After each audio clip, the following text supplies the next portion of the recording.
Doctor Parthasarathi గారు Adoni MLA గారు. ధన్యవాదాలు అధ్యక్ష. అన్నమయ్య జిల్లా రాయచోటిలో శ్రీ వీరభద్రేశ్వర స్వామి పేర్వాట ఉత్సవం మార్చి 4వ తారీఖున జరిగింది అధ్యక్ష. ఇందులో జరిగిన ఒక సంఘటన గురించి సభకు తెలియజేయడానికి నేను ఉన్నాను అధ్యక్ష. 1300 సంవత్సరాల చరిత్ర ఉన్న ఆలయం అధ్యక్ష. తరతరాలుగా వస్తున్నటువంటి ఉత్సవం భజన సంకీర్తనలతో ఆనందోత్సాహాల మధ్య శోభాయాత్ర జరుగుతుంది మార్చి 4వ తారీఖున. అక్కడ తానా జంక్షన్కి వచ్చారు అధ్యక్ష రాయచోటిలో. అక్కడ మసీదులో నుంచి వచ్చినటువంటి అల్లరి మూకలు దాడి చేశారు శోభాయాత్ర మీద. లాఠీ చార్జ్ చేసి పోలీసులు చెదరగొట్టారు.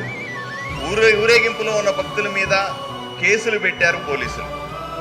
అల్లరి మూకల మీద అయితే గొడవ చేశారని కేసు పెట్టారు. హిందూ భక్తుల మీద మాత్రం హత్యాయత్నం చేశారనే కేసు పెట్టడం జరిగింది అధ్యక్ష.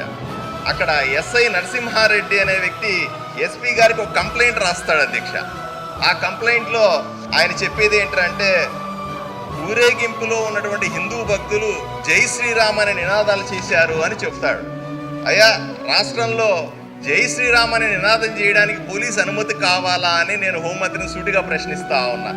అంతేకాదు అధ్యక్ష, ఆయన చెప్తాడు, ఏమండి ఇక్కడ నేను పోలీస్ అధికారుల చుట్టూ ఆర్ఎస్ఎస్ విహెచ్పి వంటి సంస్థలకు చెందిన కుర్రవాళ్ళు వినకుండా రెచ్చగొట్టారు అని చెప్తాడు. అంతేకాకుండా నేను ఆయనకు ఒకటే అడుగుతాను అధ్యక్ష, ఆయనకు ఆర్ఎస్ఎస్ అన్నా సరే విహెచ్పి అంటే అర్థం తెలుసా అని అడుగుతా ఉన్నా.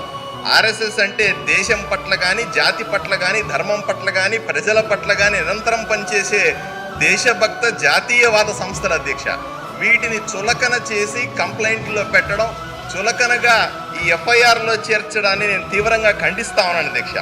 దేశ సరిహద్దుల్లో సైనికుడు ఎలాగ ఉంటాడో దేశంలో ప్రతి గ్రామంలో ప్రతి మండలంలో ఆర్ఎస్ఎస్ అనుబంధ సంస్థల కార్యకర్తలు అలా ఉంటారని గర్వంగా భావించే కార్యకర్తల అధ్యక్ష మేమంతా. వీళ్ళని ఇంత చులకనగా చూడడం సరైన విషయం కాదు అని చెప్తాను అధ్యక్ష.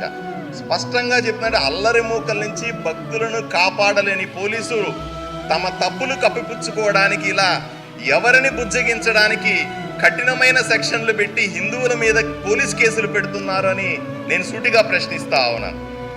ఇటువంటి సంఘటనలు రాష్ట్ర ప్రభుత్వానికి చెడ్డ పేరు తెచ్చే అవకాశం ఉంది అధ్యక్ష.